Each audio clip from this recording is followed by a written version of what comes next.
There exists, somewhere between tragedy and comedy, a very special kind of honor. One that doesn't reward brilliance, but rather the breathtaking power of stupidity. It's called the Darwin Award, a tribute to those who help evolution do its job by removing themselves from the gene pool. To qualify, the rules are simple and terminal. Rule number 1, death. Perform an act so unbelievably foolish that your exit from the world's DNA lottery is considered a win for the species. Rule number 2, sterilization. A rarer path, but still effective, ensuring your particular strain of genius never spreads further.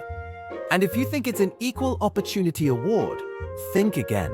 Nearly 89% of winners are men. Apparently, men possess a remarkable instinct for creative self-destruction, perhaps fueled by alcohol, overconfidence, or just the eternal whisper of "watch this."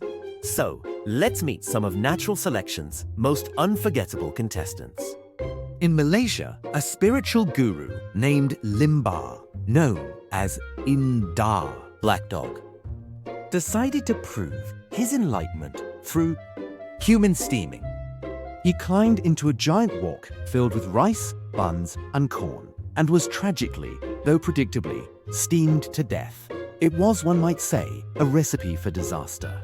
Then there were 3 men in Zimbabwe chasing the perfect selfie with elephants. They tried to herd the animals into better lighting.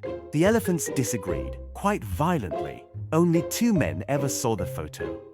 A 21-year-old named Aaron DeBella decided to perform a handstand on the railing of a cruise ship, just to show off, you see. One slip, one splash, and he became a permanent part of Boston Harbor. Even history's great minds aren't immune. Gouverneur Morris, a founding father of the United States, once suffered from a urethral blockage. Instead of consulting a doctor, he inserted a piece of whalebone into himself. The experiment proved fatal. Even the founding fathers, it seems, had their founding flaws. In Berlin, a man, quite foolishly, tried to drown his girlfriend during an argument by dragging her into an icy river. He forgot one crucial fact. You see, she could swim, and he couldn't. She lived. Oh, yes, he, sadly for him, didn't. And so, evolution, in its own way, smiled. Now, in Japan, a live streamer known as Tetsu attempted to climb a grand mountain called Mount Fuji in the depths of winter, wearing only his rather casual clothes. His final broadcast ended with the words, "Wait, I'm slipping," before the feed, quite suddenly, went silent. And in India, a gentleman named Prabhu Batara stopped his car just to take a selfie with a big bear. The bear, completely unimpressed by such human vanity, made sure it was his last photo ever.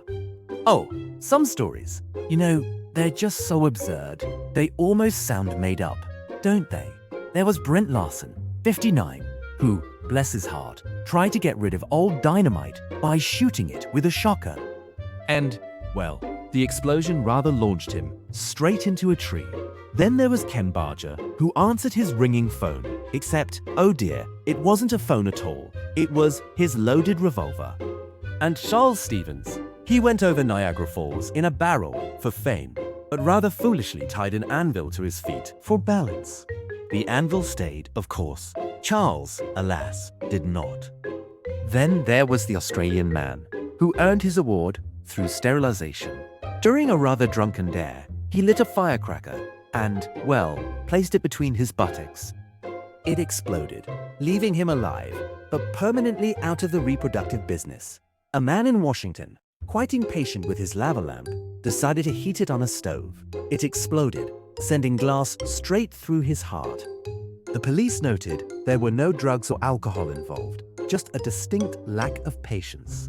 And finally, a man in Texas, addicted to alcohol, thought he'd found a shortcut. 1.5 liters of sherry, taken not by mouth, but by enema. His blood alcohol level was 6 times the legal limit when he, regrettably, passed away. Oh, each story, you see, is quite ridiculous, and indeed, rather tragic. And yet, there's a darkly poetic charm to them, isn't there?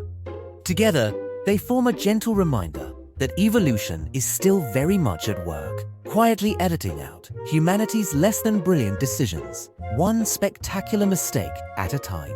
Now, the Darwin Awards, they might sound a tad cruel, but their message, oh, it's strangely comforting. Really. You see, intelligence, well, that's entirely optional. Consequences, however, are most certainly not. So, to all those brave, wonderfully reckless souls who showed the world that, yes, stupidity can indeed be terminal, a hearty congratulations to you. You've made humanity just a little bit smarter, haven't you? Simply by removing yourself from it.